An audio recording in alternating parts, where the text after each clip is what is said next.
Gérard Rancelet, donc, vous êtes directeur de recherche au CNRS, Laboratoire Atmosphère Observation Spatiale de l'Institut Pierre-Simon Laplace. Et vous avez une bonne demi-heure pour nous parler d'ozone, de troposphère libre, un petit sujet qu'on a commencé à effleurer, mais on va le voir, est majeur évidemment dans les travaux et les discussions qu'on a pu avoir, et surtout les effets grande échelle. Que se passe-t-il? Comment tout ça se transporte? Et quel est notre levier local en quelque sorte? Merci beaucoup. J'espère que vous m'entendez bien et que vous voyez bien la présentation sur votre écran. Alors, nous t'entendons parfaitement et la présentation est à l'écran, donc tout va bien. Très Tu as une bien, demi-heure. d'accord. Bon, bah, je vais essayer de vous apporter un petit peu quelques éléments aussi de réponse aux nombreuses discussions qui ont déjà eu lieu et à la présentation de Monsieur Chanak. Donc, je vais vous donner essentiellement des enjeux sur et préciser les axes de recherche qui sont menés pour mieux comprendre la formation et l'évolution de l'ozone troposphérique.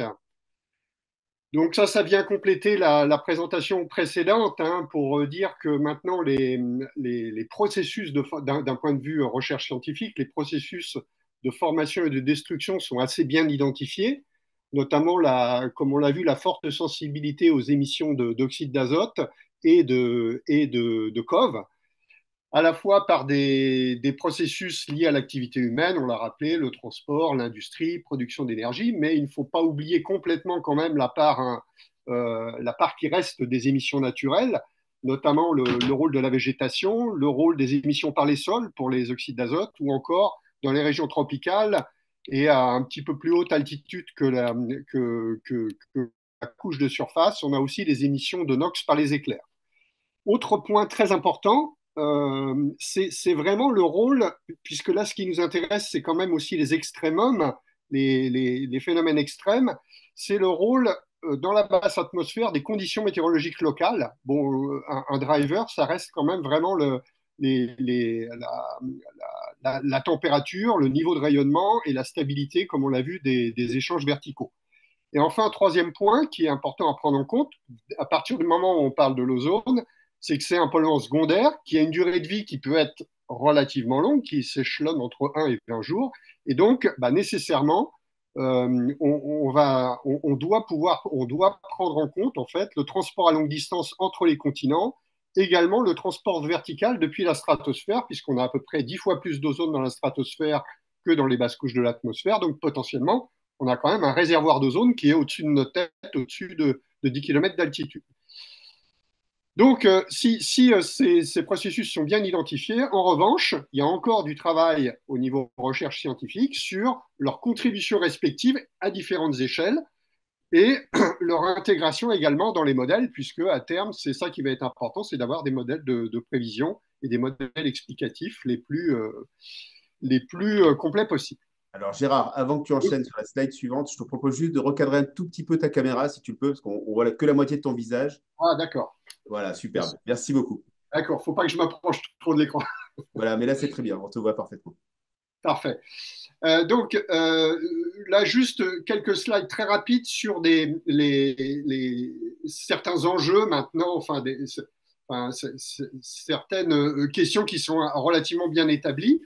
Donc tout d'abord, comme on l'a rappelé précédemment, l'ozone a quand même augmenté au niveau, en particulier à l'échelle globale, a notablement augmenté depuis l'époque pré-industrielle. On a les concentrations d'ozone qui ont été multipliées par pratiquement un facteur 4. Vous avez ici, par exemple, une étude de modélisation effectuée dans les années 2000 qui compare la différence entre les années 1990 et 1890. Et on voit qu'effectivement, on a des très fortes augmentations, notamment en Amérique du Nord, en Europe et en Asie. Également, ce qu'il est important de voir, c'est qu'on est passé, depuis l'époque pré-industrielle à l'époque actuelle, d'un contrôle qui était plutôt de l'ozone, plutôt par des processus naturels, à un contrôle dans l'hémisphère nord qui est maintenant majoritairement par les processus anthropiques. On continue à avoir quand même une certaine importance de processus naturels, notamment dans les régions tropicales, avec, donc ça c'est la carte que vous voyez ici, en proportion des processus naturels. on va voir notamment l'importance des feux de biomasse dans les régions tropicales et également de la production, comme je l'ai dit tout à l'heure, d'énox par les éclairs.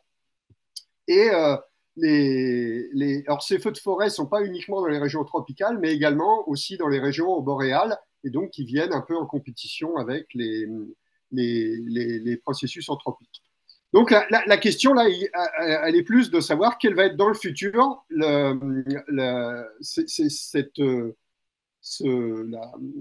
comment est-ce que le contrôle des émissions va jouer finalement et le changement climatique vont jouer dans cette prépondérance de l'activité humaine dans les concentrations. Alors l'autre chose que les travaux scientifiques ont pu montrer ces dernières années, ça a été vraiment de faire des comparaisons entre les distributions de zones à l'échelle régionale et notamment sur les tendances décennales des concentrations d'ozone en surface. Donc là, je vous ai remis une carte qui a été publiée en 2018 et qui s'appuie sur un très grand nombre d'observations à la surface, comme celle que vous faites là dans le cadre Atmosud en région PACA, mais à l'échelle globale. Alors bien sûr, ces mesures se situent principalement en Amérique du Nord, en Europe et en Asie. Et ce que l'on voit, c'est alors les couleurs ici représentent les régions où on est plutôt à la baisse dans les concentrations d'ozone observées. Et quand on va être dans les couleurs rouges, on va plutôt être à la hausse. Et ici, vous avez des petites flèches qui représentent les niveaux de baisse entre 2 parties par billion par an jusqu'à, enfin, entre -2 et +2. Et ce que l'on voit tout de suite, c'est que effectivement, les contrôles des émissions de NOx et de COV ont permis quand même globalement d'avoir une baisse des concentrations d'ozone en Amérique du Nord et en Europe. Par contre, en Asie, on continue à augmenter. Si on regarde aussi maintenant donc là, je ne parle pas de modèles ou d'inventaire d'émissions, mais vraiment d'observation depuis l'espace des précurseurs d'ozone, donc principalement des mesures de NO2 et de monoxyde de carbone, c'est à peu près tout ce qu'on sait faire depuis l'espace. Ça nous permet quand même d'avoir aussi une idée de la baisse. Donc vous avez les tendances ici par année, hein, la baisse de ces précurseurs. Et ce que l'on voit, c'est que donc là, vous avez 3 grandes régions, donc les USA, l'Europe et l'Asie. Et ce que l'on voit, c'est globalement, effectivement, on voit bien depuis l'espace une diminution des oxydes d'azote. Donc, ce n'est pas simplement au niveau, enfin, c'est sur l'ensemble de la colonne troposphérique. Une baisse aussi quand même du monoxyde de carbone. En revanche, on voit qu'en Asie, bah, on est un peu moins. On continue à avoir en fait une augmentation des oxydes d'azote et on continue à avoir, comme l'a souligné un des intervenants précédemment, là, on continue à avoir en fait une augmentation du monoxyde de carbone. Donc cette différenciation régionale, c'est quelque chose d'important. Et puis également, les travaux qui ont été effectués ont permis de montrer qu'il faut vraiment considérer la différence des régimes de sensibilité. Dans la première présentation a montré que on avait 2 régimes de production d'ozone, un régime qu'on appelle sensible au NOx, c'est-à-dire que c'est vraiment le fait de changer les émissions de NOx qui va contrôler l'ozone. C'est majoritairement ce qu'on a maintenant en Europe et en Amérique du Nord. Et un régime qu'on appelle sensibilité au COV. Donc, si on joue sur les COV, on va avoir une efficacité sur les contrôles d'ozone. Et ça, c'est quelque chose qu'on continue à avoir plutôt en Asie. Donc, c'est vraiment un point important. Ce n'est pas uniquement la quantité d'émissions, mais vraiment aussi les régimes d'émissions auxquels on va être amené à faire face. Donc, quelques mots quand même très rapides sur les programmes de recherche qui ont été menés ces dernières années. Bon, historiquement, les choses ont démarré dans les années à la fin du XXe siècle, en parallèle avec les recherches qui se faisaient sur l'ozone stratosphérique, principalement parce que les méthodes de mesure, les premiers modèles mis en œuvre étaient un peu communs avec ces 2 questions scientifiques. Et puis, mais très vite, en fait, les programmes d'études de la qualité de l'air ont pris leur autonomie avec des gros projets européens, internationaux qui ont été menés dans votre région. Donc, en région PACA, il y a eu, par exemple, 2 campagne de mesures internationales mobilisant des mesures au sol, des mesures aéroportées, des modèles, une caractérisation de la dynamique de la chimie. Donc il y a eu la campagne Escompte en 2001 et la campagne Charmex Mistral en 2013. Aussi, je pense que c'est important de rappeler qu'il y a des études dans les laboratoires pour mieux comprendre les processus chimiques. Par exemple, au laboratoire de chimie de l'environnement de Marseille, hein, il y a une chambre de simulation qui existe pour mieux comprendre ces processus-là. Et puis, puisqu'il y a des enjeux de surveillance, on l'a vu à l'échelle locale pour des aspects réglementaires, mais il y a aussi des enjeux de surveillance de l'atmosphère globale. On a eu constitution de super sites comme celui de l'Observatoire de Haute-Provence qui est installé dans votre région et où on a pu y déployer des méthodes de mesure qui s'intéressent à la fois à des phénomènes de surface dans la canopée, la canopée de la région Méditerranée, là, une surveillance des gaz à effet de serre avec l'installation d'un mât instrumenté, et puis des techniques de mesure qui permettent de regarder l'ozone jusque dans la stratosphère. Rappelez aussi que d'un point de vue recherche, tous les travaux qui ont été menés sur les développements des modèles sont très importants, puisque maintenant on a quand même un système de prévision de la pollution atmosphérique qui s'appelle le système Prévert, avec des travaux conjoints entre l'INERIS, le CNRS, mais la dernière intervenante, probablement Ariné, pourra revenir là-dessus. Et puis, il y a un effort un peu international hein, pour avancer sur ces questions avec la mise en place d'un gros projet international comme le Tropospheric Ozone Assessment Report qui va se terminer là récemment. Peut-être juste quelques mots sur les efforts importants qui ont été menés pour développer les systèmes d'observation de l'ozone. Donc, on a maintenant tout d'abord un gros travail sur la constitution de réseaux pour les observations en surface. Vous avez une carte ici qui rappelle la répartition maintenant en Europe du nombre de points de mesure d'ozone en surface avec la contribution de Atmosud. Donc, si historiquement, on a beaucoup travaillé au départ avec des mesures de la colonne totale de l'ozone, hein, qui incluait troposphère, stratosphère, on a maintenant vraiment la possibilité de distinguer les concentrations dans chacune des couches avec ce qu'on appelle la mesure du profil vertical de l'ozone, soit par des petites sondes embarquées sous ballon, donc on en lâche régulièrement toutes les semaines à l'Observatoire de Haute-Provence, ou le déploiement de mesures un peu plus sophistiquées basées sur des sources laser pour faire du sondage atmosphérique, ce qu'on appelle la technique LIDAR dans l'ultraviolet. Donc ça permet d'obtenir des choses comme ça, où on a les concentrations d'ozone en fonction de l'altitude avec la couche d'ozone stratosphérique. Et puis là, surtout, ce qui nous intéresse, c'est de pouvoir suivre l'ozone à plus basse altitude. Ces moyens sont aussi maintenant développés sur ces systèmes d'observation sont aussi développés sur des moyens mobiles avec le projet IAGOS qui est un projet d'installation de capteurs d'ozone sur les avions de ligne. Donc il y a une dizaine d'avions qui couvrent pratiquement toute la planète pour pouvoir avoir des mesures d'ozone lors des phases de montée et de descente des avions, donc ici principalement sur les points que vous voyez sur cette carte, et puis une bonne caractérisation de l'ozone, bien sûr à l'interface entre troposphère et stratosphère quand les avions sont à leur niveau de vol. On commence à pouvoir avoir une surveillance de l'ozone par satellite, je l'ai montré tout à l'heure pour les précurseurs. Donc, vous avez ici, par exemple, hein, sur l'Europe, maintenant, des mesures de la colonne entre 0 et 3 km d'altitude, donc vraiment au voisinage de la surface, ce qui nous permet de commencer à voir depuis l'espace la formation des épisodes de pollution régionale, là sur la Méditerranée ou ici, là sur l'ouest de la France. Alors, juste très rapidement, je vais vous montrer 3 résultats et puis on pourra passer à la discussion. Tout d'abord, un premier résultat qui résulte du projet TOAR, c'est qu'on continue dans la haute atmosphère à avoir une augmentation d'ozone qui est significative, qui est quand même de 3 ppb par décade.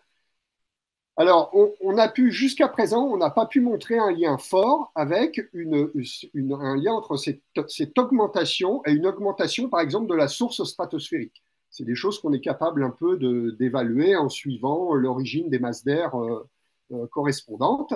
En revanche, on a pu montrer que ça dépend des régimes de transport à longue distance entre les différents hémisphères. Et en particulier, quand on a plutôt en Europe des régimes de transport qui vont nous ramener des choses par le bassin méditerranéen et l'Est, on va avoir effectivement des tendances un peu plus importantes. Dans la basse atmosphère, comme on l'a rappelé, là, on voit clairement quand même une baisse des concentrations d'ozone, à la fois en surface, mais même sur le premier kilomètre. Ça, on a pu le voir avec les mesures par ballon sonde. On a aussi une bonne cohérence, ça c'est rassurant, entre les mesures du projet de Iagos, là, de mesures avion, et les mesures effectuées depuis le sol. Autre deuxième résultat sur lesquels les gens ont pas mal travaillé là, ces dernières années, c'est le fait qu'on a eu un épisode particulier qui a été le confinement lié à la pandémie de Covid-19. Donc ça a permis de tester un petit peu en vraie grandeur un changement brutal des émissions. Et donc on a pu mettre en évidence deux choses. C'est qu'au-dessus de la couche limite polluée, donc dès qu'on n'a plus ce contrôle par les NOx en ville où les NOx consomment de l'ozone, eh bien on a quand même vu une diminution d'ozone liée à cette période de confinement. Alors, ça a été vrai en Europe, à la fois sur les ballons sondes ici, à la fois sur des mesures situées à des capteurs en haut des montagnes. Ça a été vrai aussi aux USA, surtout à l'Est. Alors, à l'Ouest des USA, ça a été moins vrai, tout simplement parce qu'en 2021, on a aussi eu beaucoup de feux de forêt. Donc, c'est assez aussi intéressant de voir que là, on a une illustration directe de l'importance quand même des feux de forêt sur un maintien des fortes concentrations d'ozone. Et puis, comme on l'a rappelé tout à l'heure, hein, en revanche, du fait qu'on a baissé les NOx en ville, eh bien, on a eu une augmentation d'ozone effectivement en ville pendant la période de confinement. Et puis, dernier résultat, bon, mais ça, je pense que la dernière intervenante reviendra plus là-dessus, c'est le rôle du changement climatique, en fait, sur ce qu'on attend dans les concentrations d'ozone de surface. Donc, globalement, avec des augmentations de l'ordre de 6 degrés d'ici la fin du siècle, on s'attend à une augmentation, en fait, des concentrations d'ozone en surface. Bon, lié à, donc ici, sur ce petit tableau, en fait, vous avez un peu les différents facteurs qui pourraient jouer sur une évolution de l'ozone. Donc la température, puisque plus il fait chaud, plus on a de production photochimique. Les concentrations de CO2, alors là, c'est plutôt quelque chose qui pourrait compenser en fait l'augmentation du fait d'une diminution des émissions biogéniques, en particulier l'isoprène. Le rayonnement qui devrait augmenter, donc là c'est plutôt positif. L'humidité, si l'humidité augmente, et notamment dans les régions rurales et sur les océans, on pourrait avoir une diminution en fait de la production photochimique. Les épisodes de sécheresse, où eh bien là à nouveau, généralement, globalement, on a quand même plutôt une tendance à augmenter l'ozone avec ces facteurs liés au changement climatique. Donc ça, c'est les choses qui ont aussi... Bon, je vous ai montré une carte sur l'Europe, là vous avez une carte sur les USA. C'est aussi des choses qui ont été mises en évidence au niveau des US. Mais on voit qu'on a quand même des contrastes régionaux importants. Et en particulier au niveau des US, ce qui est intéressant de voir, c'est que dans les régions où justement on a des épisodes de pollution, des fréquences d'épisodes de pollution assez importantes, eh bien, l'impact du changement climatique, c'est pas forcément là où il va être le plus majeur. Là où il va être majeur, c'est plutôt dans les régions où on ne dépassait pas encore trop les seuils trop souvent. Là, on risque de dépasser les seuils un peu plus souvent. Voilà. Je vais m'arrêter là et pour laisser la place aux questions. Merci beaucoup, Gérard, vraiment de cette illustration, d'abord de ce que fait la science depuis longtemps hein, sur cette question de la pollution photochimique. Tu as cité le laboratoire de chimie de l'environnement, qui est un partenaire hein, presque de tous les instants. C'est vrai que depuis Escompte, on a beaucoup travaillé sur ces questions. Bon, je cite Henri Vortam, hein, qui est vraiment un des spécialistes vraiment de notre région sur le sujet. Euh, Avant de donner la parole aux différentes questions, je voudrais revenir sur celle de Michel Pierre, que tu as effleurée, mais je pense qu'elle est importante en tout cas pour la bonne compréhension. Donc, le rôle du monoxyde de carbone. Michel nous dit, au fond, quand il y a beaucoup de monoxyde de carbone, on a moins d'ozone.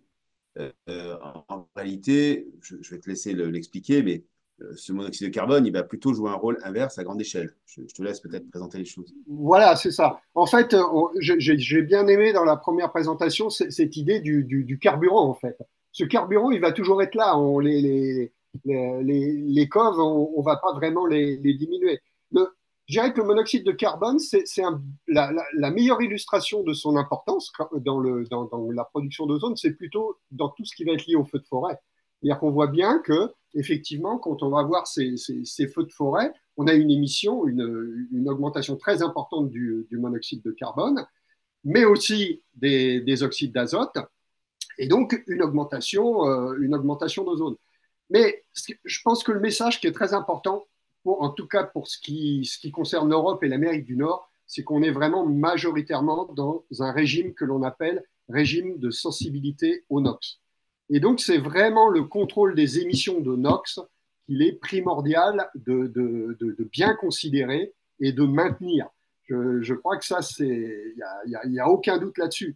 Maintenant, sur la sévérité des épisodes, c'est sûr que quand on va avoir un feu de forêt qui va se conjuguer avec les émissions de pollution locale en région PACA, par exemple, eh bien, clairement, on va augmenter. Effectivement, là, on est sûr qu'on va passer dans un régime de pollution à l'ozone. Merci Gérard, hein. Et on pourra revenir sur ce point, Michel, si tu le souhaites. Jean-Luc Savelli, mon collègue de Qualitaire Corse. Alors, il y a de l'ozone aussi en Corse, raconte-nous. Alors oui, on a de l'ozone un peu en Corse aussi, mais ma question justement, ça pose sur l'introduction.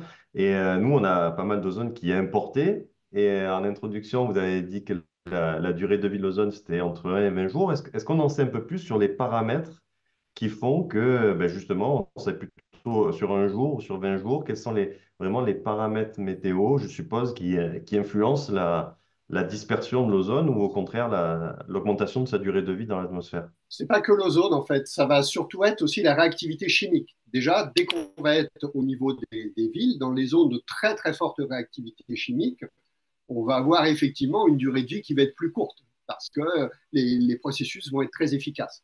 Et plus on va commencer à s'éloigner des zones où les émissions sont très très fortes, des régimes de chimiques très efficaces, c'est là où la durée de vie de l'ozone va être plus importante. Ça ne veut pas dire que la chimie n'existe plus, mais c'est un autre régime. On va avoir un régime qui est vraiment limité par l'inox, c'est-à-dire que même dans les panaches qui voyagent au-dessus de l'océan Atlantique, on continue à avoir de la production chimique. Dans la haute atmosphère, là où a priori les concentrations de polluants vont être moins importantes, on continue à avoir de la production chimique. Mais cette production, en fait, va être un peu plus lente, et donc du coup, on va avoir une durée de vie de l'ozone qui va être un peu plus importante. Mais je dirais qu'en surface, on a une durée de vie qui reste assez courte, en fait. C'est plutôt de l'ordre de quelques jours. Donc la mer n'a pas un rôle de diminution de l'ozone, au contraire, il peut Là, permettre la mer, justement, parce qu'on parlait justement de l'impact sur la Corse.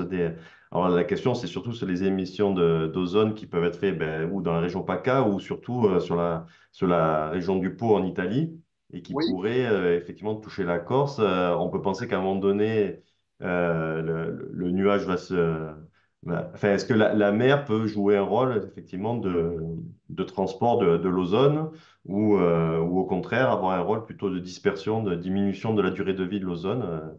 la mer, non, bah, je dirais que la mer, en fait, elle supprime des émissions supplémentaires qui peuvent avoir lieu entre la zone d'émission comme la plaine du Pont, par exemple, et la Corse. En fait, ce qui va se passer principalement avec ces apports à longue distance, c'est qu'on va déjà amener un niveau d'ozone qui a un seuil tel que les émissions locales vont devenir très efficaces pour avoir cette production supplémentaire qui permet de basculer dans un épisode de pollution à l'ozone. C'est pas directement la Corse ne contribue pas du tout et hop on a importé directement le panache. C'est vraiment la combinaison entre les deux. C'est-à-dire qu'on a cet épisode d'advection d'une masse d'air avec une forte charge en pollution et qui vient s'ajouter aux émissions locales. Et c'est la combinaison des deux qui va conduire à l'épisode de pollution. Bon, puis je voudrais quand même, c'est juste rappeler une des choses que j'avais mis, je crois, dans ma deuxième slide, c'est que les conditions météo, c'est quand même extrêmement important. C'est-à-dire qu'on voit qu'avec une même charge en émission, selon le type de conditions météo que vous allez effectivement basculer vers un épisode de pollution à l'ozone ou vers quelque chose qui va rester à peu près au niveau des seuils d'information à la population. Notamment, par exemple, les régimes de recirculation. Quand vous êtes très anticyclonique avec un régime de recirculation qui ramène sans cesse les masses d'air, effectivement, on a une forte probabilité d'avoir un épisode de pollution à l'ozone. Donc ça aussi, c'est des choses qu'il est nécessaire de prendre en compte. Alors c'est compliqué hein, dans la politique de régulation des émissions, parce que en fait, il ne faudrait pas jouer de la même façon. Bon, c'est ce qu'on fait un peu avec les épisodes lors des périodes caniculaires, quoi. On ne peut pas dissocier les deux, quoi. Merci Gérard. Alors là, on a un autre spécialiste du sujet, Étienne Devancé, qui avait fait, je crois, sa thèse avec un des pères de la photochimie en France, qui est Gérard Toupens, bon, qui était le grand pilote d'escompte. Hein. Alors Étienne, quelles sont tes questions? Alors, mes questions, alors, je te rassure, moi j'ai fait ma thèse en effet dans le laboratoire de Gérard Toupens, mais avec François Rollin et je travaillais sur l'atmosphère de Titan. Donc le problème de l'ozone n'était pas tout à fait le même. Donc à moins 70 Ah, ça Kelvin, m'a échappé. 70 Kelvin, l'ozone n'est pas trop là. Mais non, non, mais par contre, c'était Abdou là, et Patrice qui travaillaient beaucoup sur l'ozone avec Toupens. Moi, ma réflexion, c'est l'ozone en ville. Donc, on est dans un régime drivé par les NOx, on a moins de NOx, mais par contre, on consomme moins d'ozone en ville, donc l'ozone augmente. On va végétaliser, on va chauffer, donc on va augmenter les émissions biogéniques. Tout ça, finalement, ça veut dire que à terme, on va avoir une augmentation ou pas, hein, c'est la question, est-ce qu'on va avoir une augmentation d'ozone forte, très forte ou énorme, et sur quelle durée, et est-ce qu'on a une idée un peu finalement de l'effet bulle que ça peut avoir? Parce qu'avant de redescendre dans des concentrations d'ozone plus acceptables, ça va prendre une certaine durée, d'accord, de manière à rééquilibrer les choses. Et c'est un peu la question que je me pose, c'est quoi finalement la projection temporelle pour atteindre finalement des niveaux d'eau en ville acceptables après avoir subi une grosse augmentation liée à l'ensemble de ces phénomènes qui convergent. On consomme moins de NOx et on va en produire plus parce qu'on produit plus de CO2 avec la chaleur et avec la végétalisation. Et la question, bien sûr, qui va là-dessus, c'est est-ce que, et c'est peut-être abordé dans les autres présentations, c'est est-ce qu'on ne va pas être obligé quand même à un moment donné de rentrer vers ou d'aller vers même si ce n'est pas ce que je préfère, mais aller vers des solutions technologiques de réduction d'ozone en ville, de destruction d'ozone en ville, quoi. Enfin, c'est un peu mes deux questions, donc voilà, je vous pose ça. J'ai aucune idée sur la question, c'est juste que voilà, j'ai l'impression, et puis j'ai entendu aussi quelques bruits là sur la thèse de Karine Pajot sur le problématique des pics d'ozone liés finalement à l'augmentation du fond. Donc, mais ça, c'est un autre sujet. Quoique, qui est aussi peut-être Merci Étienne. Alors directement Gérard, lié. je te laisse D'ailleurs, on va peut-être. avoir plus, comme on va avoir plus d'ozone en ville, on va avoir plus de fond, et donc on va augmenter aussi les phénomènes et peut-être les. Voilà. Merci Alors moi, Étienne. Alors Gérard, je te laisse démarrer, puis peut-être que Madame ouais, Choulakian nous en dira un peu plus, parce que c'est plus ça, voilà. a priori. Voilà, exactement. Non, ce que je voudrais dire, c'est plutôt, moi, je vois plutôt les choses un peu dans l'autre sens, c'est-à-dire que c'est l'augmentation de fond qui va être importante dans la compréhension des épisodes, plutôt que la Oui, contribution de l'ozone en ville au fond, quoi. Après, c'est comme ma question. oui, D'accord. pardon. Non, non, mais c'est bon, on est d'accord. Ouais. Après, oui, c'était sur je sais plus, c'était quoi l'autre? C'était sur la végétalité. Non, C'est non, oui, l'augmentation de l'ozone oui, en ville. comment contrôler l'ozone en ville? Bah, on sait faire, à vrai dire, hein. Si on augmente beaucoup les NOx, on va contrôler l'ozone en ville. Mais je pense que c'est pas ça le but, parce que l'enjeu n'est pas uniquement de contrôler l'ozone dans la ville elle-même. Il faut pouvoir contrôler l'ozone à l'échelle régionale. Parce qu'on sait que les épisodes, de toute façon, la formation va se faire en aval de la ville et va revenir ensuite pour exposer les populations à partir de ces panaches qui ont recirculé autour de la ville. Donc l'enjeu, il n'est pas nécessairement de se concentrer sur le contrôle dans la ville elle-même. Bon, Je je pense laisse que aussi peut-être les gens plus spécialistes répondre à cette question. c'était pas tout à fait le sens de ma question. Alors, ce que je propose, Étienne, c'est qu'on ne rentre pas dans un dialogue, sinon on va pas aller. D'accord. Je laisse peut-être repréciser ta question, puis après on avance. Si Non, tu veux. ma question, c'est, on va avoir une augmentation d'ozone en ville parce qu'il y a plusieurs phénomènes qui convergent vers cette augmentation d'ozone en ville. C'est là où il y a la majorité des populations, donc l'exposition va être de plus en plus grande. Et ma question, c'est quel est le temps, euh, quoi, quel temps, quelle est la durée qu'il va falloir attendre pour que cette augmentation d'ozone en ville, qui est inéluctable puisqu'on réduit les NOx, va recommencer à diminuer parce que derrière, on aura travaillé sur les fondamentaux de réduction de production d'ozone. C'est plutôt comme ça. Je ne sais pas si je suis très clair. Dominique, est-ce que tu comprends ce que je veux dire? Moi, je comprends, mais j'ai une analyse un peu différente de ce qui a été dit. C'est-à-dire que pour moi, la traduction de ce qu'on observe sur l'augmentation de l'ozone en ville est d'abord le résultat de la baisse des NOx. C'est ce qui a été dit. Mais si on regarde que l'ozone, en réalité, on regarde qu'un bout de la question. Est-ce que l'ozone en ville, c'est le résultat de la production photochimique de l'ozone local et donc de toute la soupe qui va avec? En fait, 95% des cas, c'est pas la situation.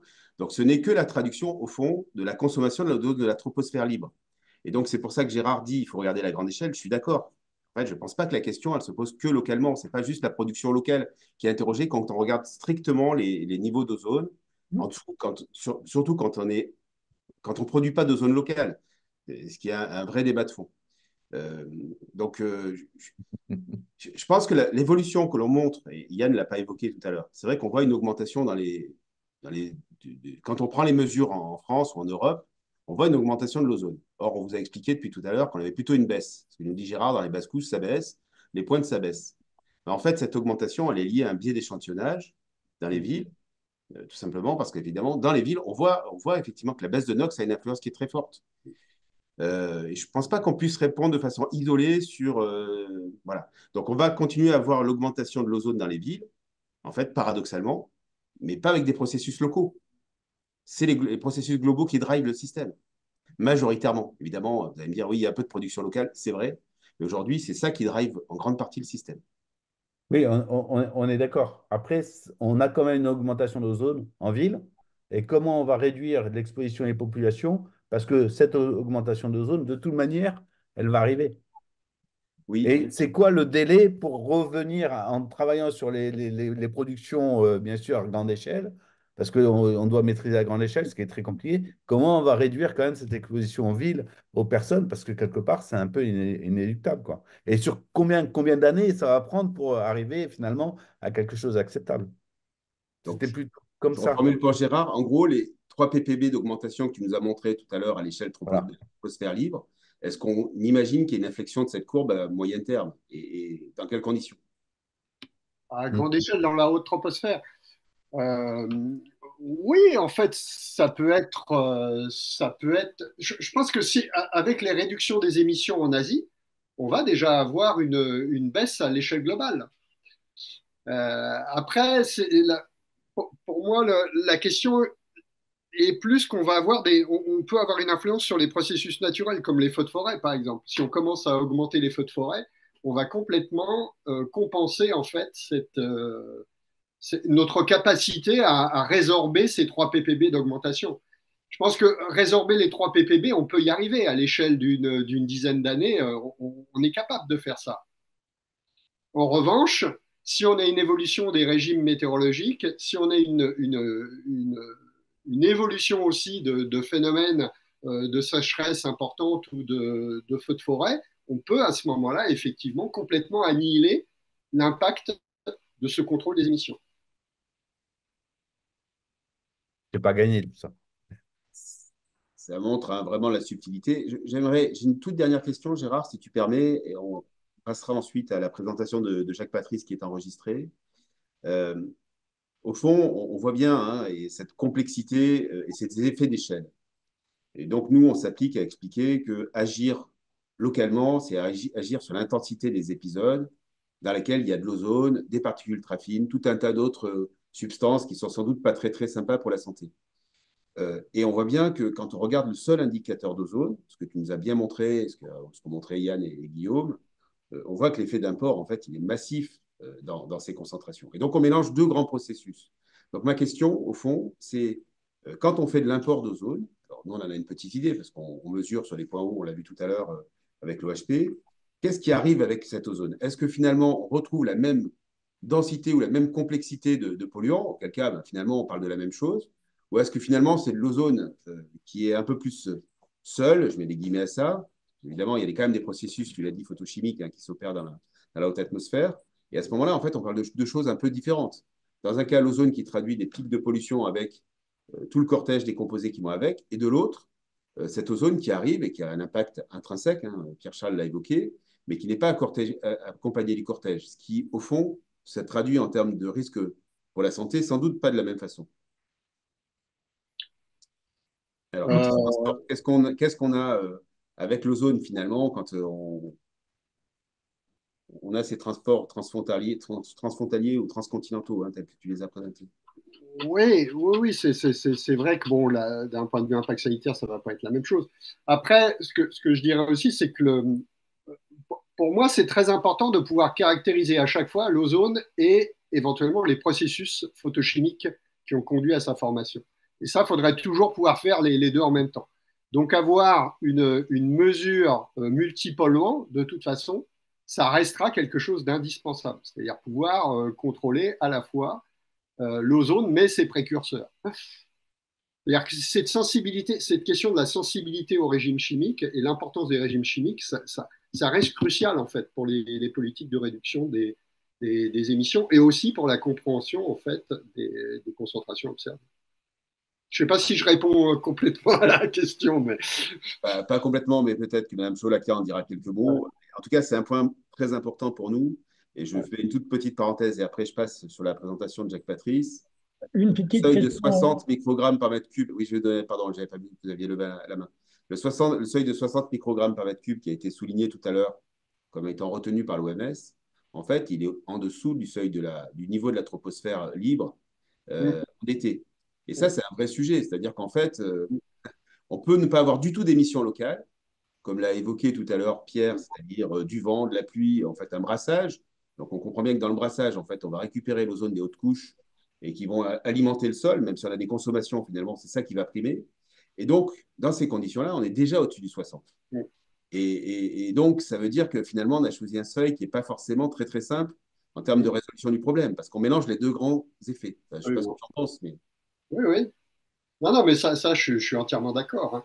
Après, bah, bon, ce qui est quand même important, c'est de pouvoir aussi mieux contrôler les épisodes un petit peu majeurs quand même de pollution.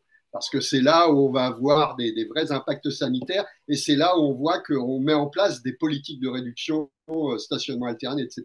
C'est vraiment sur ces épisodes-là. Donc après, le fait qu'on ait une exposition bas niveau, oui, c'est un problème sûrement au niveau de la santé. Hein. Si les gens qui travaillent là-dessus nous disent que c'est un problème, c'est un problème.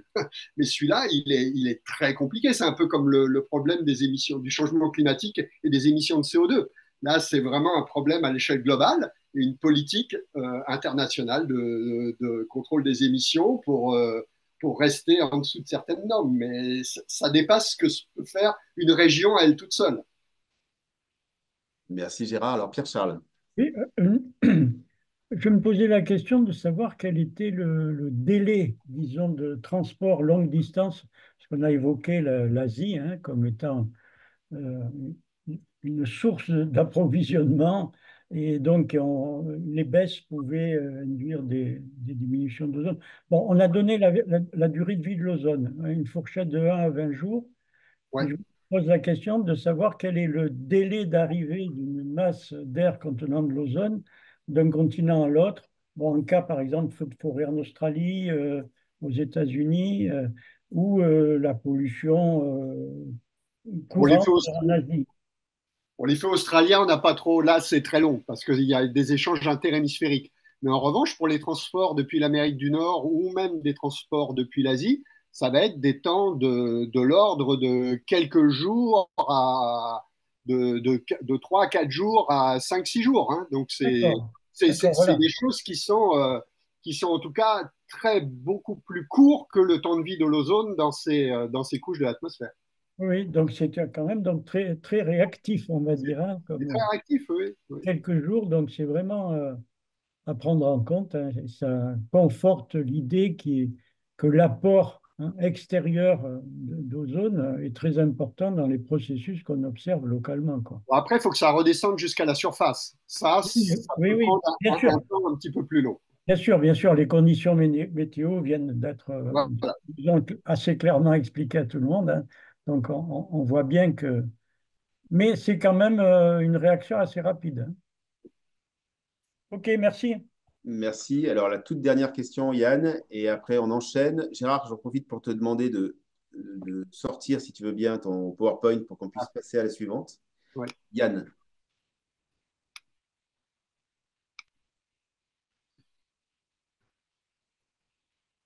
Voilà, je ne trouvais plus mon micro.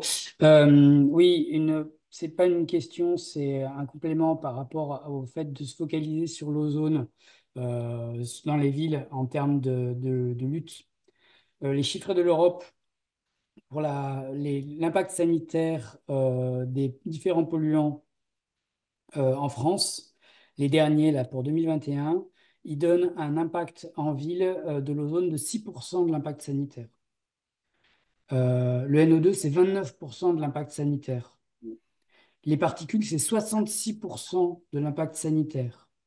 Quand on réduit les NOx, on réduit à la fois les NOx et la formation de PUF qui va avoir lieu dans la photochimie. Donc se focaliser sur l'ozone en termes d'indicateurs sanitaires, c'est sans doute pas une bonne stratégie, surtout en ville.